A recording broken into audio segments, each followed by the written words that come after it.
Laplace de Fourier de la señal continua. Entonces, cuando yo aplico aquí, aplico pulsos, ¿no? S es la transformada de los pulsos y simplemente se evalúa, ¿no? ¿Cómo evalúo? Esta es la señal, esto no depende de K, ¿no?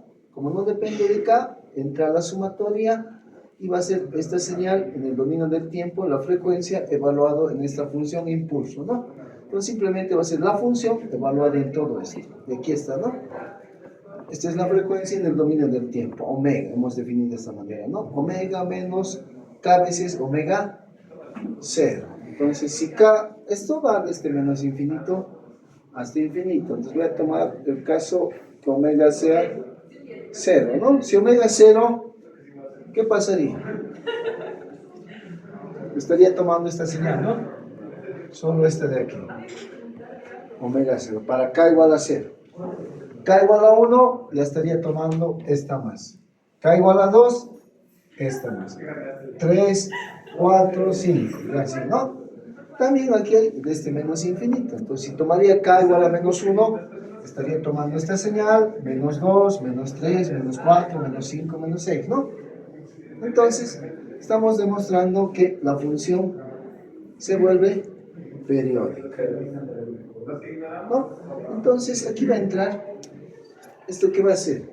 La frecuencia de muestreo. Va a ser igual a 2 veces pi sobre el periodo de muestreo. ¿Ya? Entonces de aquí sale el tema del periodo de muestreo y de la frecuencia de muestreo, ¿no? ¿A qué tiempos o qué periodos voy a empezar a tomar las muestras de mi señal? Entonces simplemente es eso, ¿no? Este x de s, este sería el espectro. Se vuelve una señal periódica.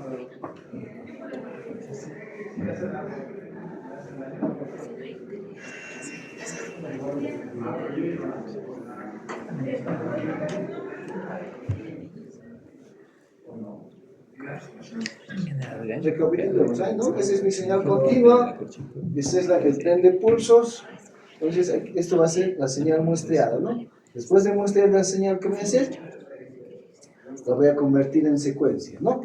Aquí va a ser x de n, entonces aquí se va a volver unas, como hemos visto, ecuaciones en diferencia.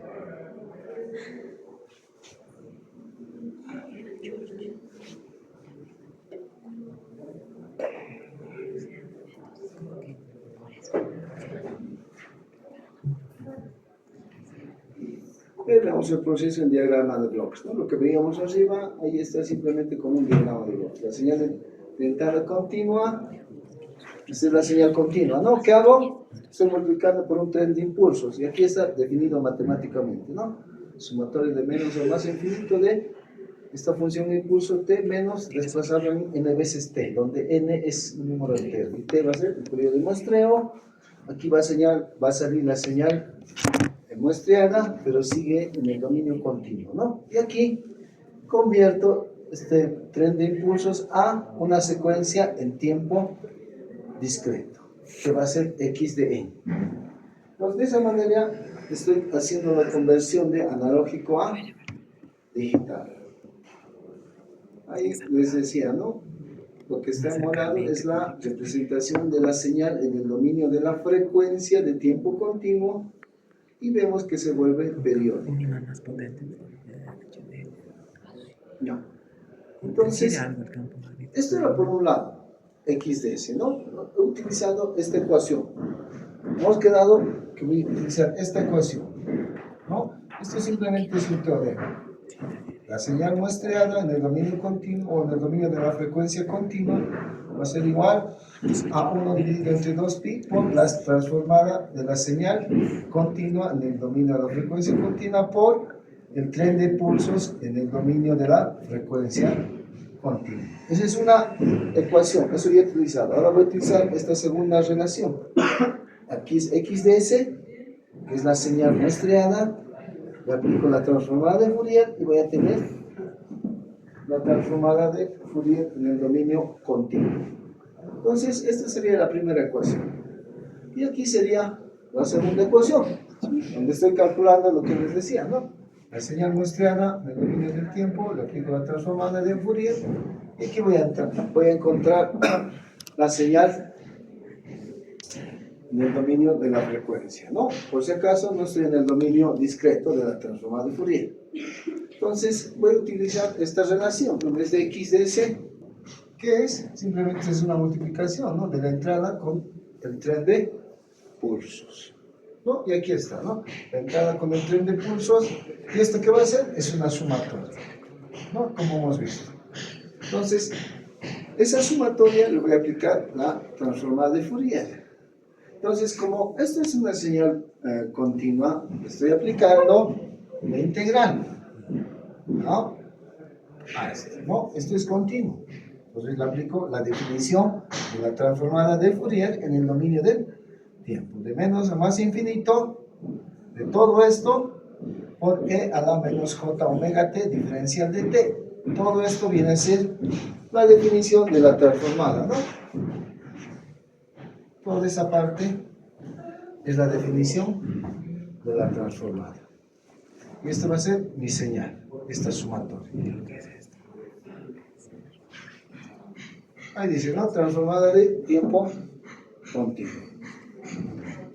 Entonces, esto va a variar respecto del tiempo, ¿no? Entonces, como va a variar respecto del tiempo, x de n sale, se comporta como una constante, ¿no?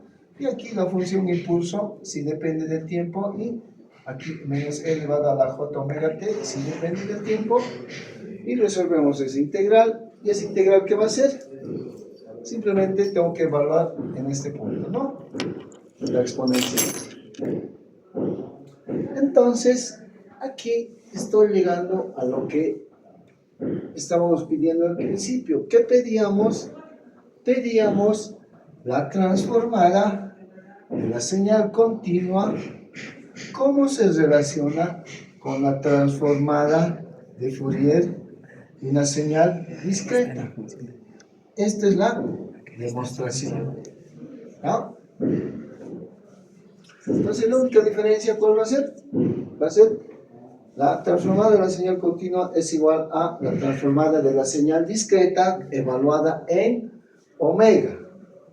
Entonces, este omega tengo que evaluar en este omega de tiempo continuo por el periodo de muestreo, ¿no? O directamente de aquí puedo transformar, ¿no?, despejar la relación. Entonces, ¿qué estamos encontrando aquí? Estoy encontrando la relación entre esto que era omega. Era la frecuencia en el dominio continuo, ¿no? Este omega. Y este W es ¿qué? La frecuencia en el dominio discreto. Entonces, esas dos ecuaciones me han servido para demostrar esa igualdad. ¿Ya? Entonces ya tengo una relación entre el dominio continuo y el dominio discreto al hacer mi conversión de analógico a digital. Aquí era 1 en 2. Entonces he encontrado dos ecuaciones, ¿no? Ecuación 1 y ecuación 2. Esta es la ecuación 2 y esta es la ecuación 1. ¿Ah? Y ahí coloco la ecuación 1 en la ecuación 2, ¿no? Entonces, esta es la relación equivalente final, ¿no? Nos hacíamos la pregunta, ¿cuál es la relación entre la transformada, ¿no? Entonces, ¿qué va a ser T? T va a ser el periodo de muestreo. Y omega S va a ser la frecuencia de muestreo. ¿Ah? Y bueno, lo que les decía, ¿no? La segunda definición es que es periódica. Lo mismo que aquí, ¿no? Se vuelve periódica. Entonces, lo que me interesa es esto. Y lo que van a analizar ustedes es esta relación de aquí. ¿Ah? En las gráficas de laboratorio yo les estoy dando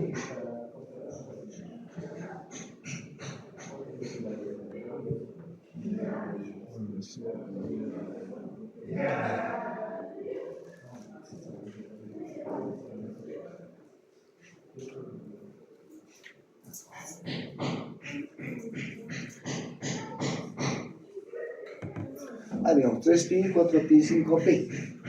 Entonces, me van a analizar, o cuando salga el laboratorio, me van a analizar cómo afecta esta frecuencia de muestreo en el dominio continuo. ¿Ya? Entonces, simplemente, por si acaso, aquí es omega 0, ¿no? Aquí va a ser omega 1, omega 2. ¿Ya?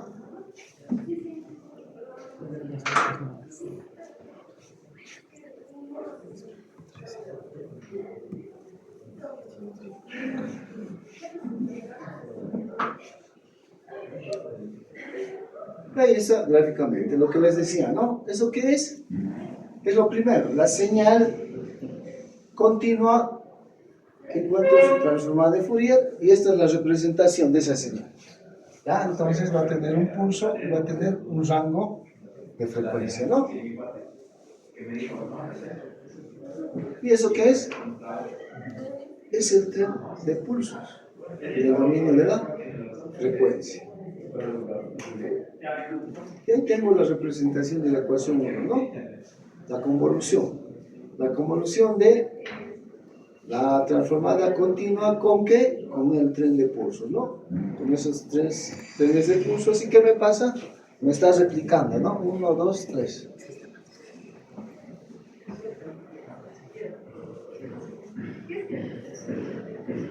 Entonces, me dicen que van a aparecer réplicas con periodo original o igual a 2t.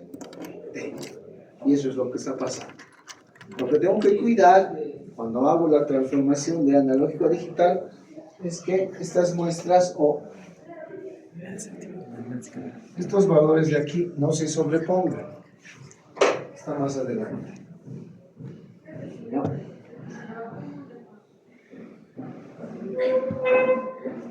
Ya. Eso es lo que está pasando aquí, ¿no? Esta es la señal, la transformada en tiempo continuo. Otra vez, ¿no?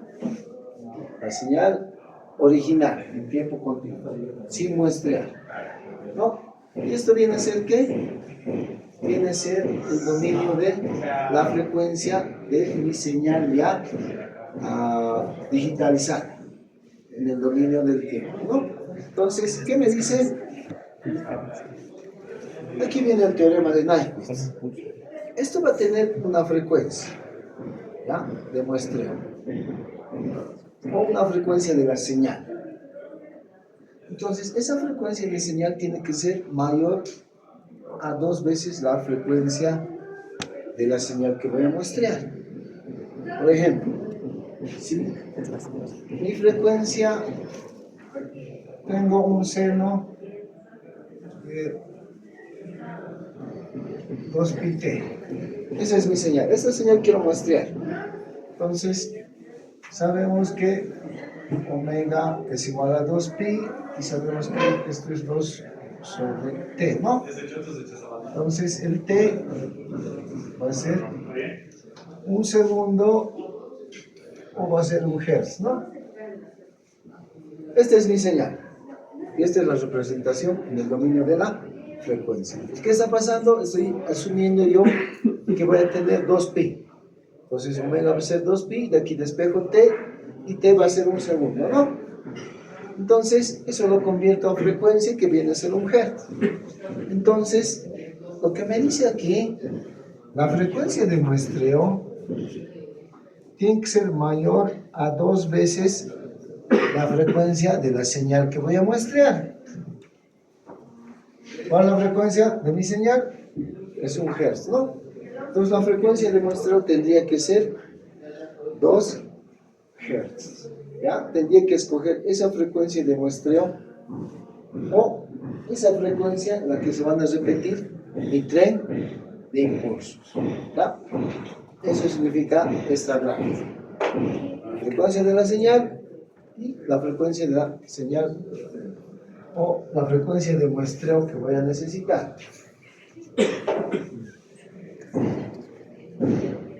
Y ahí está, ¿no? Tenemos el muestreo de Nyquist. Y eso es lo que está pasando, ¿no? ¿Qué pasa si escojo igual y no mayor? Aquí está, ¿no? Igual. Esta es la frecuencia de la señal que voy a muestrear, o la frecuencia máxima de mi señal. Entonces esa señal quiero digitalizarla y esa señal va a tener una frecuencia. Entonces la frecuencia de muestreo estoy eligiendo igual. Lo que pasa igual, si yo elijo igual, va a pasar esto. Como es un tren de impulsos, se va a volver periódico. Pero en estos puntos estoy trabajando al límite. ¿Por qué? Lo que yo tengo es información de la señal original, ¿no? Y esa información quiero tratar, o quiero digitalizar, para que entre un procesador y ahí pueda tratarla. Entonces, cuando yo estoy trabajando al límite, va a pasar esto. Están al límite de sobreponerse, ¿ya? Están al límite de sobreponerse. ¿Y qué pasa cuando no cumplo la frecuencia de muestreo? Ahí ya se han solapado, ¿no? Aquí la frecuencia de muestreo es menor a 2 veces la frecuencia de mi señal. Entonces, eso es lo que pasa, ¿no? Si se fijan, aquí terminado aquí, entonces esto se van a sumar. Y eso es lo que no quiero. Entonces, eso es lo que pasa cuando yo escojo una frecuencia menor.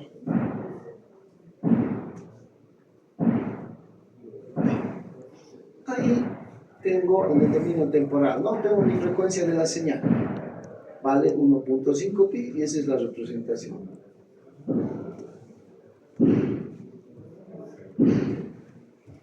¿Y qué estoy haciendo? Estoy muestreando la señal, ¿no? Estoy muestreando cada 2 pi. Eso sería una función coseno, ¿no? Veo la señal muestrear.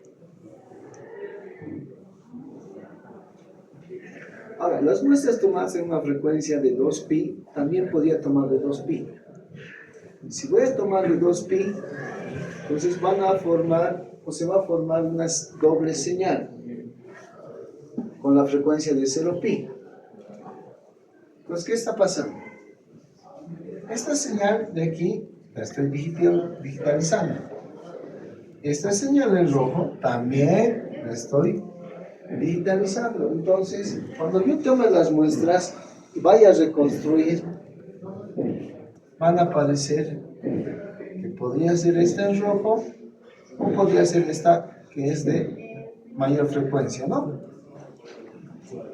Entonces, para eso se le llama aliasing, ¿no? A eso se le llama aliasing. Entonces me confundo entre dos señales. Cuando yo empiezo a digitalizar, al momento de la reconstrucción, podría reconstruir la señal en rojo o esta otra señal que tiene mayor frecuencia. Entonces vamos a hacer el análisis del dominio de la frecuencia, ¿no? Ahora simplemente, ¿qué está pasando? Esta es la señal, ¿no? Esta es la frecuencia de 1.5. Y ahí abajo tengo lo mismo, ¿no? Bueno, las componentes azules corresponden al periodo de 2pi. Esto es de aquí, ¿no? En azules. Y las de color rojo corresponden a menos 2pi. Entonces, el espectro final va a corresponder a coseno de 0,5 pi. Entonces, ahí estoy viendo cómo es el comportamiento del tema del dominio de la frecuencia y en el dominio del tiempo para el efecto de la aliasing.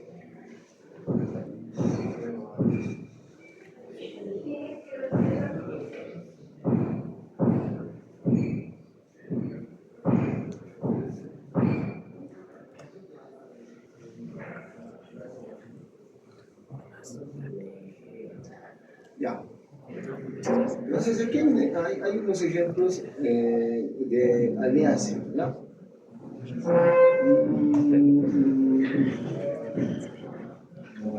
Ustedes saben que el monitor de televisión hace un barrido a diferentes frecuencias, ¿no? Entonces, si yo tengo mi monitor de televisión, hace un barrido a una frecuencia y el movimiento es a la misma frecuencia, entonces va a pasar como si no hubiera movimiento. Entonces, otro ejemplo sería cuando ven que un helicóptero está empezando a alzar vuelo. Entonces, si la cámara que está filmando al helicóptero está a la misma frecuencia que las hélices están girando, entonces si yo empiezo a filmar, va a ser como si las hélices no se movieran, ¿ya? Con la cámara. O sea, la frecuencia de las hélices con la frecuencia de la cámara van a estar las mismas. Pues si van a ser las mismas, es como si las hélices del helicóptero no se movieran y estuviera ahí levantando vuelo. Entonces se preguntarían, ¿pero cómo? Si las hélices no se mueven. ¿Ya? Simplemente ese sería un ejemplo práctico para el tema de el aviación, ¿no? Ahí tengo lo que les comentaba, ¿no? Las aspas del helicóptero que van girando a la misma frecuencia que la cámara. Las ruedas del automóvil que parecen girar hacia atrás. Ya. Hasta aquí hemos visto en esas dos ecuaciones el muestreo para señales determinísticas. Ahora vamos a ver el muestreo para señales aleatorias, ¿no? Entonces, básicamente aplicamos la misma teoría, ¿no? Lo único que nosotros hemos visto que la función de autocorrelación y la densidad espectral de potencia, ¿ya? Entonces, la función de autocorrelación de un proceso estacionario, ¿cuál es un proceso estacionario? Cuando la media es igual a 0, ¿no? El tiempo continuo y su densidad espectral de potencia va a ser esto, ¿no? Esta es la autocorrelación, la señal continua consigo misma, ¿no?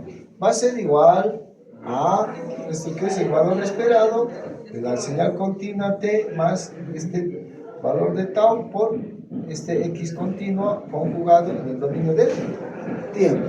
Lo mismo que hemos visto en el capítulo 2, ¿no? Para señales discretas, solo que esto está definido para señales continuas, ¿no? Entonces, ¿esto qué me va a dar? Cuando hallaba el valor esperado, hallaba la densidad espectral de potencia de la señal continua, ¿no? Y este omega es en el dominio de tiempo discreto. Entonces, esta sería la definición de la autocorrelación en el dominio continuo. Si muestramos la señal aleatoria con un periodo de muestreo, aquí está, ¿no? T es igual a 2pi dividido entre la frecuencia de muestreo, ¿no? Obtenemos esta señal. Entonces vamos a calcular la autocorrelación de esta señal XD, ¿no? Entonces, eso ya sabemos por definición cómo se hace, ¿no? Capítulo 2.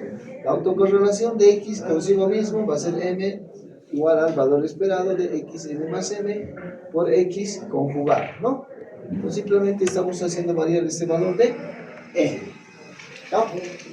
Ahora, aquí estamos colocando este N en igual a ¿qué?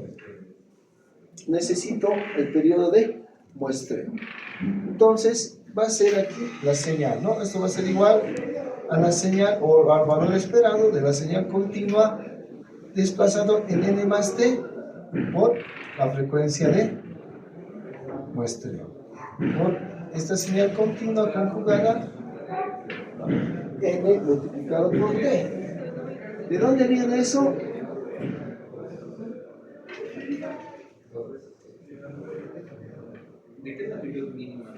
Aquí está, ¿no? La señal, la relación de la señal continua con la señal discreta. Viene de ahí, ¿no? Para mis señales aleatorias. ¿Ya? Entonces, esto simplemente, ¿qué le aumentó? Le aumentó T, ¿no?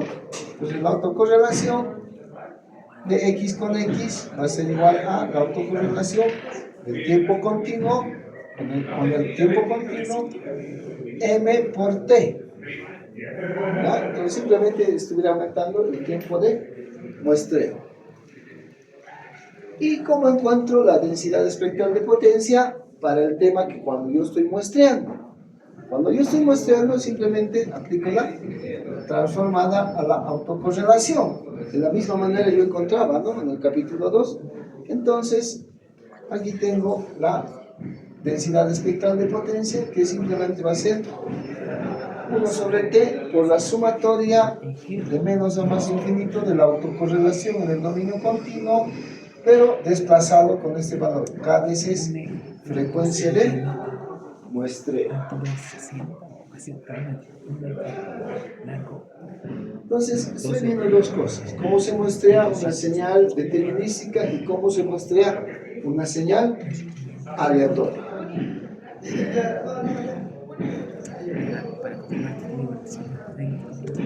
Ya, entonces eso es lo que estamos viendo, ¿no? El diagrama, la señal, el conversor, ya tengo en el dominio de las muestras y hago mi procesamiento digital de señales, ¿no? Voy a tener una salida ILL. Esto ya hemos visto, ¿no? Por si acaso, esta parte ya hemos visto, capítulo 1 y 2, ¿no?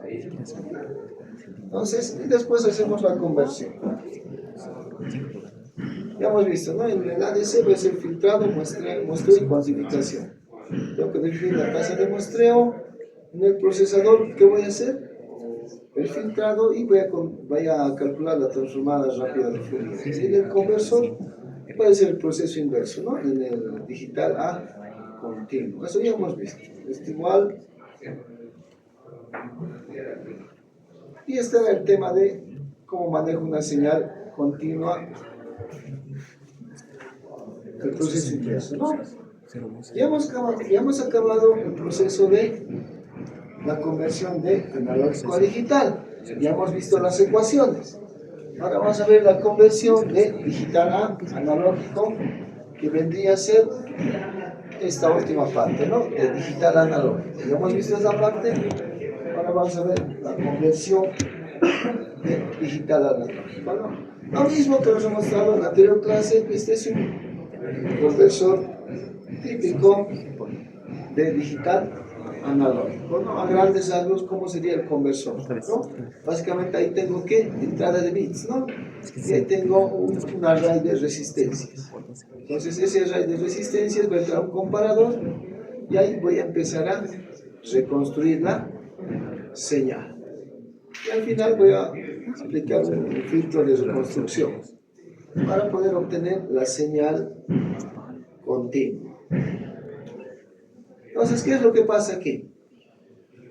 Aquí voy a tener dos variables de entrada. ¿Qué va a ser? La transformada de Fourier, el tiempo discreto y el tiempo continuo, ¿no? Y a la salida voy a tener la señal x de t, voy a tener la transformada de Fourier en tiempo continuo.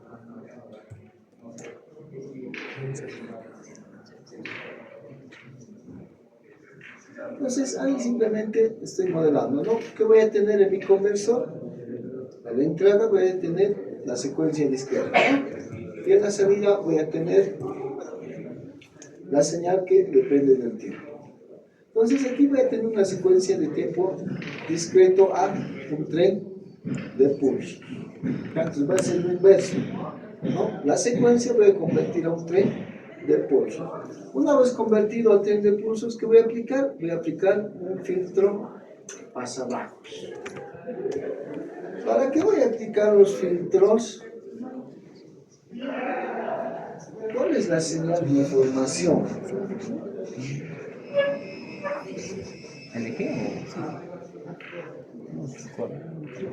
La señal que yo quiero reconstruir simplemente es esta.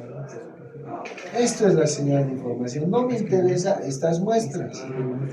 ¿De dónde venían estas muestras o estas funciones? Venían de aplicar el tren de impulsos, ¿ya?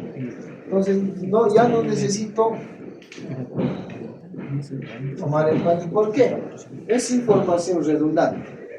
Solo me interesa reconstruir esta señal, porque esta señal lleva la información. Entonces, si solo quiero esta parte, quiero descartar, tengo que aplicar un filtro, ¿no? Esta es la señal de secuencia, ¿no? El discreto. Aquí simplemente, ¿qué voy a aplicar? Voy a aplicar un filtro. ¿Para qué estoy aplicando el filtro? Para sacar lo que está a la derecha y a la izquierda. Y solo me interesa esto, porque esto es la información. Eso es la información. Tenemos...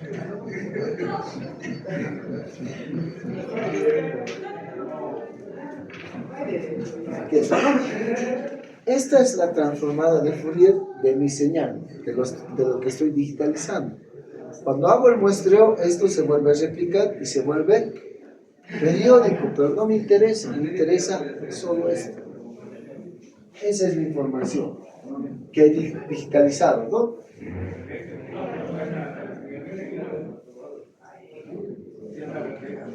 Y lo mismo está aquí al final, ¿no? Ahí.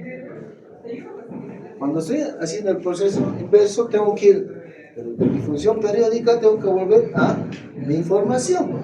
Y eso es mi información. Entonces, ahí, por eso estoy aplicando un filtro, para quitar la información que es redundante, ¿no? O que se ha producido porque aplicaron tren de impulsos y hemos demostrado que se ha vuelto una función periódica, ¿no? Sería como una serie de Fourier, ¿no? Ahí me parece.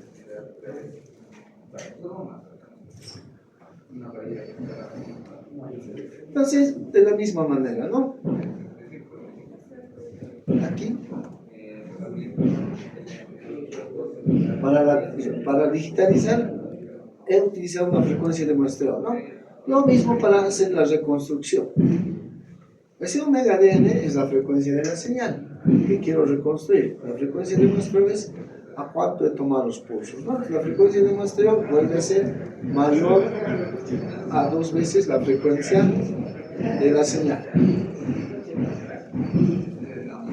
Entonces hemos visto ese tema, nos evita el aliasing, ¿no? Que es la superposición de la información. Entonces ahí hemos visto cómo usar un filtro anti-aliasing. Simplemente tengo que saber a qué frecuencia voy a hacer el corte del filtro para poder diseñar mi filtro anti-aliasing. Pues va a ser un filtro pasabajos, ¿no? Entonces, aquí voy a tener una función de transferencia de reconstrucción, ¿no? Entonces, esa función de transferencia de reconstrucción que está en el dominio continuo es un filtro pasabajos ideal, ¿no? Entonces, ahí está, ¿no? Ese va a ser mi filtro pasabajos, ¿no?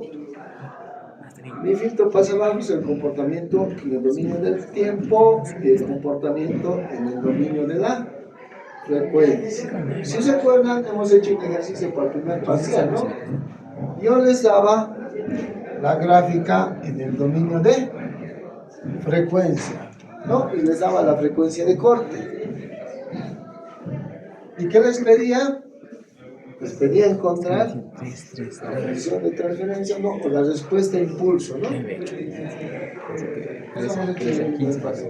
Básicamente hemos hecho un diseño de un filtro digital.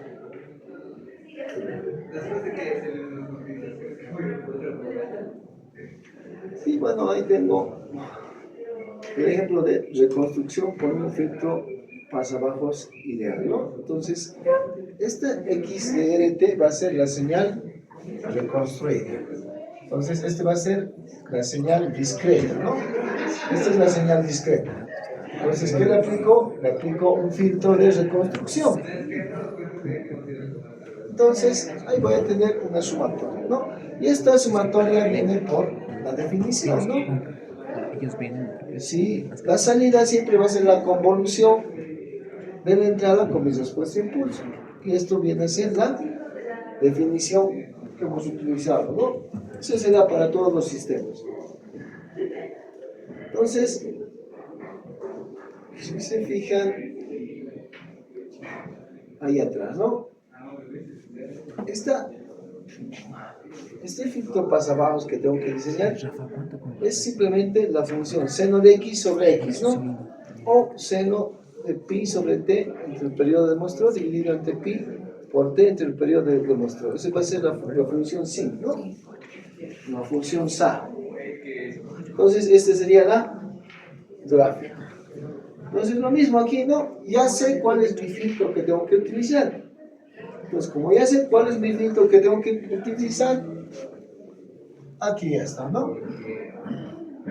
Este filtro tengo que utilizar para realizar la reconstrucción de mi señal.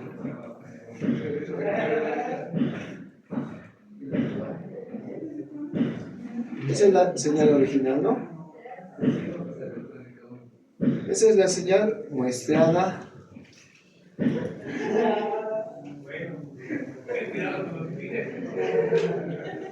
Ahí tengo el tema de la función sin multiplicado por esta función que es la función discreta, ¿no? Lo que he digitalizado. Y eso sería el comportamiento, ¿no? Estaría ahí en azulito.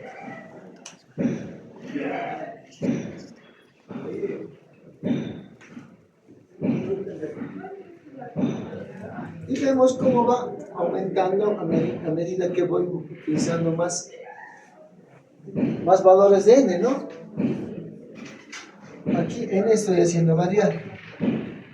Entonces, toda esta señal que se va a reconstruir, vamos a ver, ¿no? Voy aumentando las muestras, ¿no? Ahí, ese es el azulito, es la señal reconstruida, ¿no? Este x de e de t. Volveremos, es la señal original que he digitalizado. Ahí he muestreado y aquí estoy haciendo la reconstrucción de la señal. En esto estoy aumentando. Si se fijan, esa es la señal reconstruida, ¿no? ¿No? Entonces ahí ya estamos mostrando el filtro que van a tener que usar, ¿no? Aquí está el filtro que van a tener que usar. Ese es el filtro, ¿no? Directamente. Porque los valores con los que tienen que jugar, ¿qué es? Periodo de muestreo. T es el periodo de muestreo. Ahí vamos, ¿no? La señal reconstruida.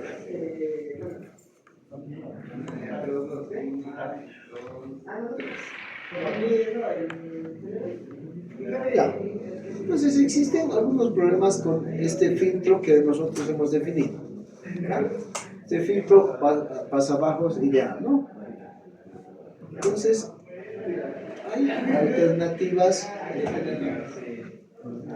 para poder implementarlas, ¿no? Entonces voy a tener varios filtros de reconstrucción. Retención de orden cero, interpolación lineal, interpolación pública.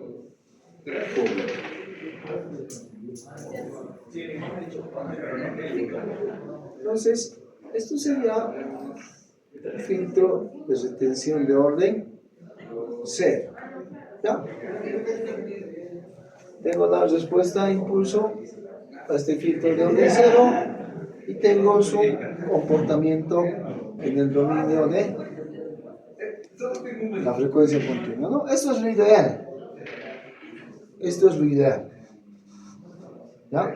Pero este va a ser el filtro que voy a lograr utilizar en algún caso, ¿no? Como alguna opción.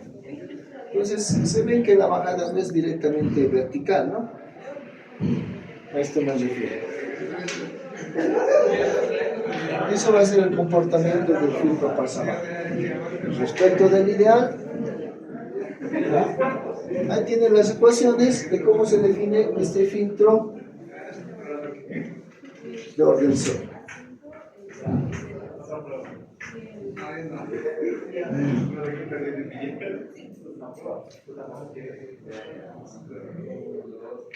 Entonces ahí tengo un ejemplo de construcción, ¿no? Utilizando un filtro de orden cero. La señal mostrada, ¿no? Entonces, más o menos se va a acercar a la forma de onda, ¿no? La forma de onda original. Esta es la original y esta es la que estoy logrando reconstruir con este filtro de orden 0. Vamos atrás. Esta es la ecuación, ¿no? Esta es la señal reconstruida. Este es XDN, que es la señal que estaba en el dominio discreto, ¿no? Lo que he digitalizado. XDN. Y este filtro estoy eligiendo. ¿No? Esta es respuesta impulso. Esto estoy eligiendo. ¿No? Como primera opción, esto es para pasabajos ideal. Pero en la realidad no se puede implementar, entonces aquí tendrían que colocar el filtro o la respuesta impulso de orden 0 y ver cómo va a reconstruir la señal. Y eso es lo que nosotros estamos haciendo, ¿no? Estamos aquí. Filtro de orden 0, ¿no? Y en rojo sería la señal reconstruida. Ya. Vamos a ver el otro filtro, el interpolador lineal. Lo mismo. ¿Ya? Entonces, básicamente, ¿qué había sido un interpolador lineal? Había sido la convolución de los filtros de respuesta 0, ¿no? Dividido entre periodo. Esa había sido la definición y aquí está, ¿no? 1 menos el valor absoluto de t entre el periodo t. Esta es la respuesta impulso.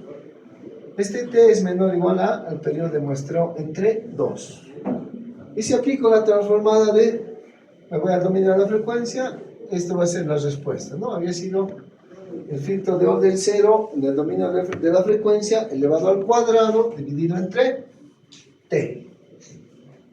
Entonces, si se fijan, es más suave, ¿no? La respuesta aquí.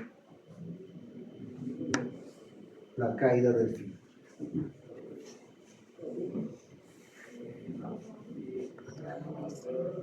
Y aquí vemos, ¿no? El comportamiento. La señal muestrada y aquí estoy viendo la reconstrucción. Entonces, si se fijan,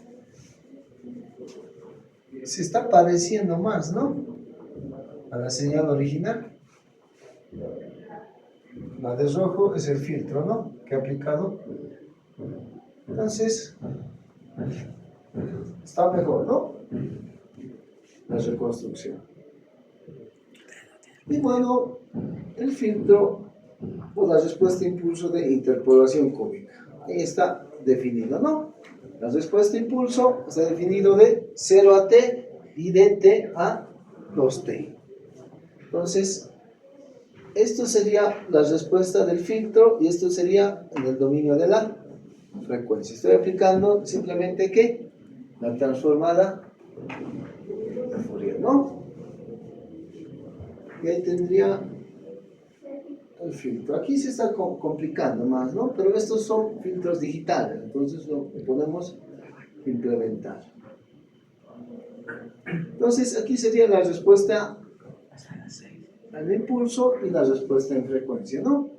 En el tiempo y en frecuencia. Aquí vemos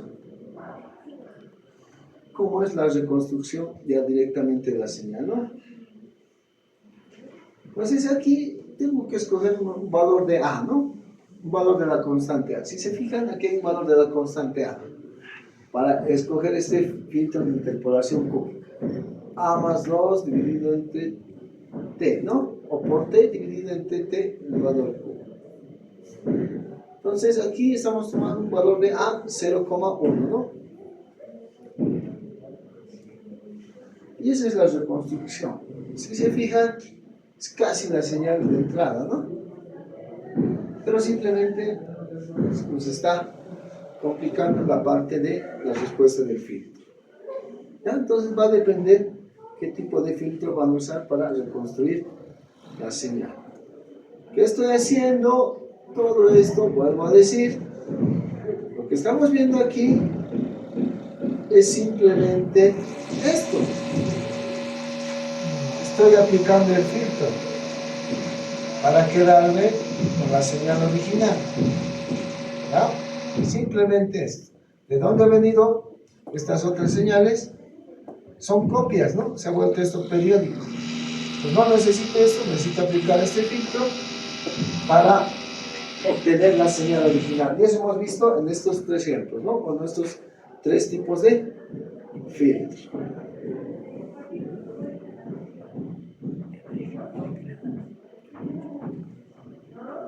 Y bueno, ahí está la comparación, ¿no? De los tres tipos de filtro, ¿no?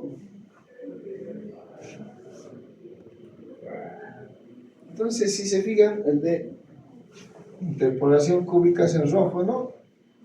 Más se acerca hasta al parecido de esta respuesta ideal que tenemos, ¿no?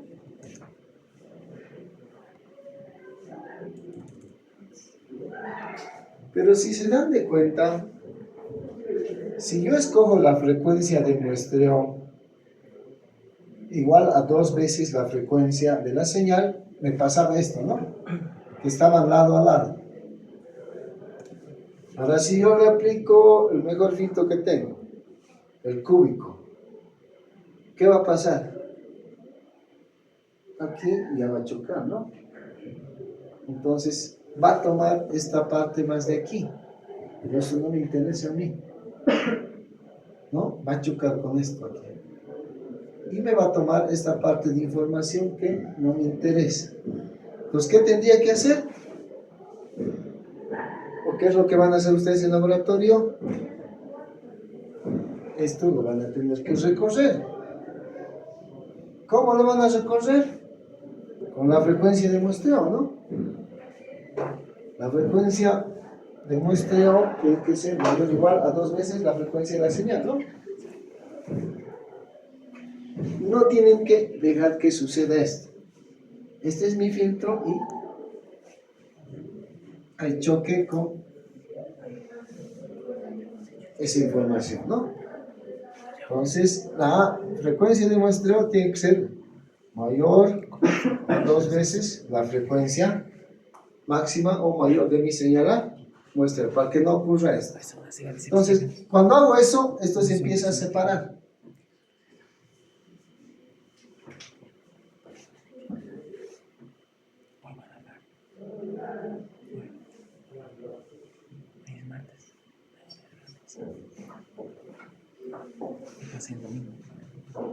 Y eso es lo que les decía, ¿no?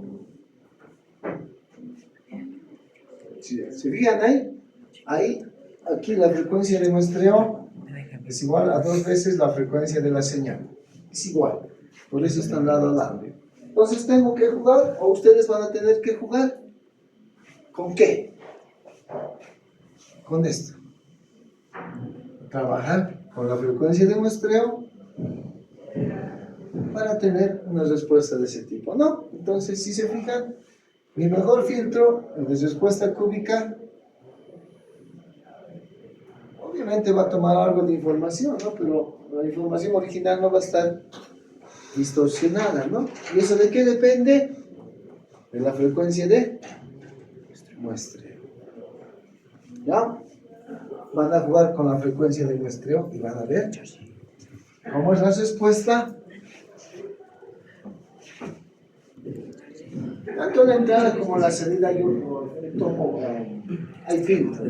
Esos son los filtros para eliminar estas funciones o la información que se vuelve periódica.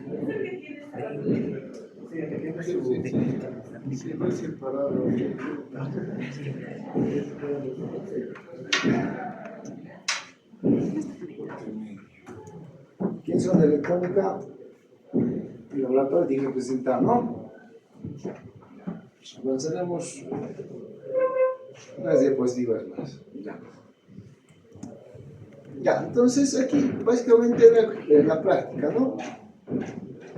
Entonces ahí ya estamos haciendo un resumen de cómo se realiza el tema de la conversión de analógico a digital y el tema de digital a analógico, ¿no?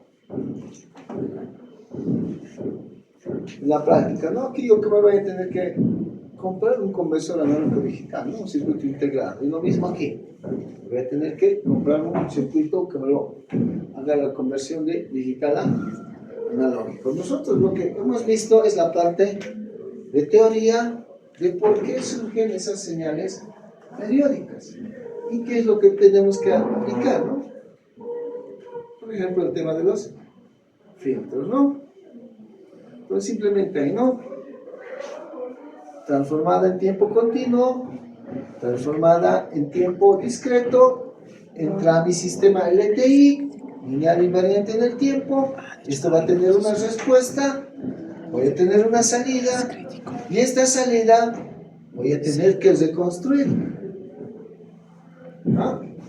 Entonces, capítulos 1 y 2 ya hemos visto, ¿no? Sistemas LTI, entrada y salida para señales aleatorias determinísticas, ¿no?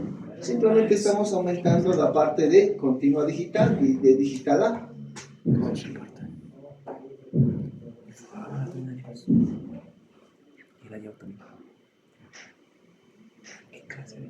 Entonces hemos visto, ¿no? Para el convertidor de continuo a digital, el muestreo.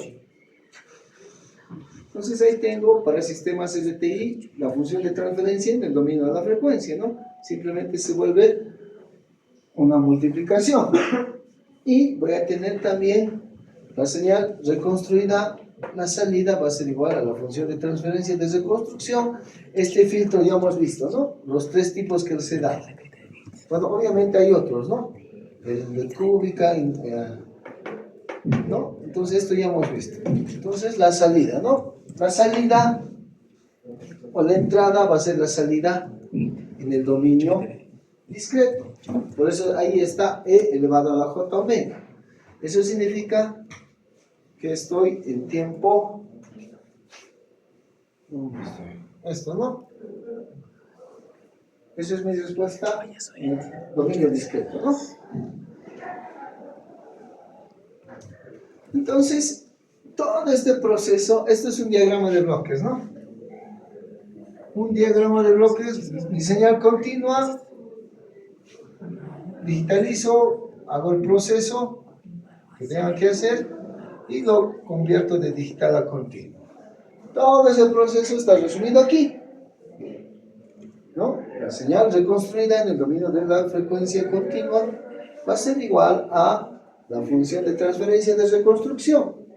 Eso hemos visto de los tres tipos de filtro, ¿no? ¿Esto qué viene a ser? Viene a ser la función de transferencia de mi sistema LTI, ¿no? Aquí está. 1 sobre T, ¿eso qué viene a ser? ¿Ya? El muestreo, ¿no? El muestreo que he hecho a mi señal. Entonces, esto sería el resumen de cómo hago la conversión de analógico a digital y cómo hago de digital a analógico. Ya, entonces aquí van a ser el tema de simplificaciones, ¿no? Hemos visto que en el proceso de conversión de continuo a digital se produce el aliasing, ¿no? Entonces vamos a asumir que nuestro sistema no tiene aliasing, o no representa aliasing, ¿no? Entonces, de manera que la frecuencia de muestreo es tal que la frecuencia va a ser igual, mayor a 2 veces la frecuencia de la señal a muestreo. Entonces, voy a tomar sin aliasing, traducido en una ecuación, significa que la transformada de Fourier en tiempo continuo va a ser 0 para esta frecuencia en tiempo continuo mayor o igual a la frecuencia de la señal. Pues con eso me aseguro que no va a haber aliasing. Y bueno, lo que hemos dicho, ¿no? El filtro pasabajos de reconstrucción va a ser ideal. Entonces, estamos trabajando en esa forma ideal. Y bueno, con esas suposiciones llegamos a esta señal de simplificada para la señal de salida, ¿no? O la señal reconstruida, pero en el dominio de la frecuencia, ¿no? No se olviden que en el dominio de la frecuencia solo me interesa esta señal, ¿no? esta de aquí. Las periódicas, ya no. Por eso he aplicado un filtro, ¿no? Entonces, esa sería mi señal de salida. Y eso sería la información en el dominio de la frecuencia que quiero reconstruir. Y eso está aquí, ¿no? Va a ser igual a ¿qué? La función de transferencia de mi sistema LTI multiplicado por la transformada de Fourier de mi señal continua, ¿no?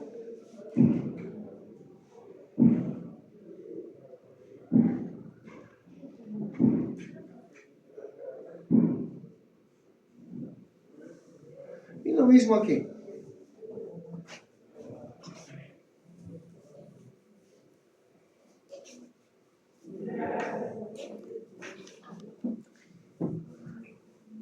Ese es el sistema que no estamos tomando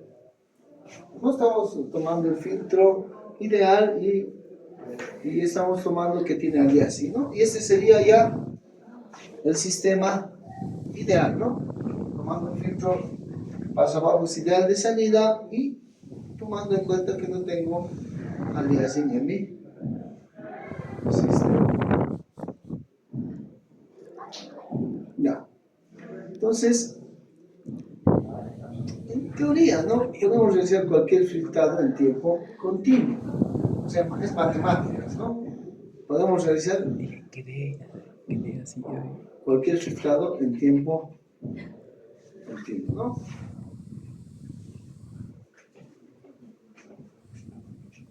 Entonces ahí está, ¿no? La señal continua, esa es la primera, la que tiene información, ¿no? Esa señal estoy muestreando. La señal muestreada, ahí aplicado el filtro, ¿no? Esta es la señal. Estoy aplicando el filtro. ¿Para qué? Solo necesito esto, ¿no? Esta es la información. Aplico el filtro.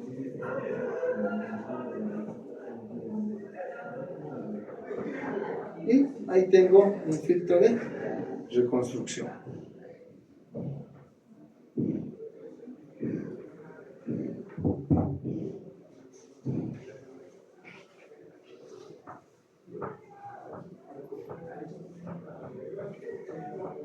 Ya. Como conclusiones. Cuando hacemos el muestreo de la señal, ¿qué pasa? Se producen réplicas en múltiplos de frecuencia de muestreo. Y eso hemos demostrado, ¿no? Se vuelve periódico la señal, ¿no? Una señal limitada en banda tiene una frecuencia máxima, ¿no? O sea, esto se refiere a la señal que voy a muestrear, ¿no? ¿Qué señal voy a procesar? Pues esta señal va a tener una frecuencia máxima. Entonces tengo que tomar la frecuencia máxima de la señal, ¿no? Pues tengo que saber el comportamiento de la señal. ¿Cómo sabría cuál es la frecuencia máxima de una señal? O sea, ustedes están trabajando con cualquier tipo de señal, ¿no? Se están muestreando temperatura, por decirles, ¿no? Tendrían que aplicar la transformada, ¿no? Para ver el dominio de la frecuencia. Ahí se les va a presentar varias frecuencias, ¿no? Y tendrían que tomar la máxima. Así ustedes sabrían. Porque de esta función seno es fácil, ¿no? ¿Cuál es la frecuencia máxima? 1 Hz, ¿no? De esta es sencillo. Cuando ustedes trabajan, no sé, con otro tipo de, por ejemplo, la señal de voz, ¿no? Tendrían que tomar la máxima. Ustedes grábense, o traten de grabarse, traten de sacar la transformada de Fourier en el MATLAB y ahí van a ver qué espectro de frecuencia estima la voz. De ese espectro tendrían que elegir el mayor, ¿no? Así sabrían la frecuencia máxima que tiene, por ejemplo, la voz, ¿no? Eso yo les daría como ejemplo. Por eso dice siempre tengo que tomar la frecuencia máxima. Ya, una señal limitada en banda es sobremuestreada, ¿no? ¿Qué significa sobremuestreada? Simplemente el teorema de Nyquist, ¿no? Entonces me dice que va a haber brechas entre las réplicas del espectro. simplemente significa, ¿no? Este espaciamiento que les decía, ¿no? Si la señal es submuestreada, las réplicas del espectro se van a superponer, ¿no? Eso es lo que les he mostrado aquí, ¿no? Se van a superponer. Ya, podemos reconstruir la señal siempre y cuando que no haya alianza.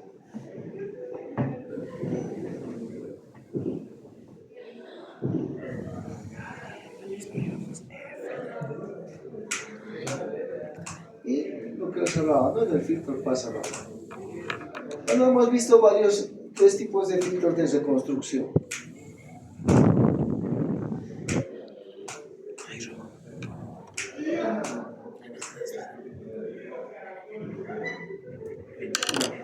Entonces, básicamente, esto sería el capítulo 4, ¿ya? Entonces, con esto hemos terminado el capítulo 4. Ya, jóvenes, entonces, eso sería, creo que espero publicar en la noche en su laboratorio. Entonces, ya estaríamos listos, ¿no? Para el tema del laboratorio. Hemos acabado capítulos 3 y 4.